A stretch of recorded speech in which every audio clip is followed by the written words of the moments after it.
หนุ่มเมหนุ่มอันใกล้เปียดกันเจ้านั่นในเขาที่ใกล้เฮ็ดอยู่ในชินเมียวในค่ะนะ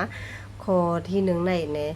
ความลาดเตียงหัวใจอำทุกลีลาดโกลาดลองหักเป็นลองจังในค่ะเนาะสุบลาดเฮาในเนี่ยลาดออกกว่าเย้าแลเนี่ยมัน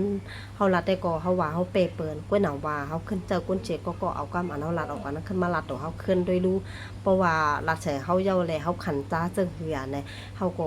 อยากว่าเอาว่าลาดในเปิ้นว่าลาดใส่เปิ้นก้นก่อนเฮาหักเนี่ยเนาะข้อที่2ไล่รับปนพรเนิ่นหนาปนตีก้อนหนึ่งเหตุการณ์ได้ก้อนหนึ่งซ้ำอยู่หลายเราก็อำชวนใจลงการงานเนี่ยค่ะเนาะอำว่าคนใจคนยิ่งกว่าเยาค่ะเนาะคือภายหนึ่งซ้ำเพื่อให้ภายหนึ่งซ้ำอยู่หลายพวกขาดให้ในค่ะนะข้อที่3อำชื่อโยดอกกันลักเรียนจู้เสเอาใจกว่าฮักก้นต่างโกเปียดนะคะนะเปิ้นเหมือนบันวานนั่นแหละเนาะนวลในชุดหนังกันอยู่ก้วยหนาว่าใจซ้ำกว่ามีนอกชุดนั่นแหละนะอันนี้ก็อำเฮ็ดมือเข้าไปเอากันในก็วนดีๆพอวนยาวในก็สั่งเอามังก็ในเปียกกันกว่าย้อนน้ำยาชุดเชงมังก็ทำเปียกกว่าย้อนไปลองเฮ็ดช้างในความลาดนะคะเนาะข้อที่4อำหมอปล่อยว่างปันกัน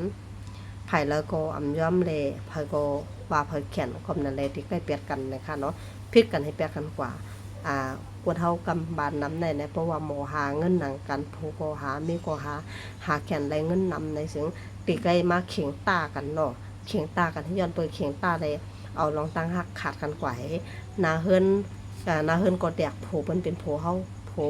มีเฮาเป็นมีปืนอันนี้ค่ะเนาะมันสิจังเป็นซั่นนะคะอันนั้นก็เองมาดังพี่น้องไต้พี่น้องไทยเขาแต่ไม่ขึ้นปิดบุกก็ไต้เนี่ยค่ะเนาะ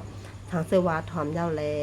มีพรดีอยู่ในจึงอย่าลืมกดไลค์กดแชร์กดติดตามมันพองค่ะ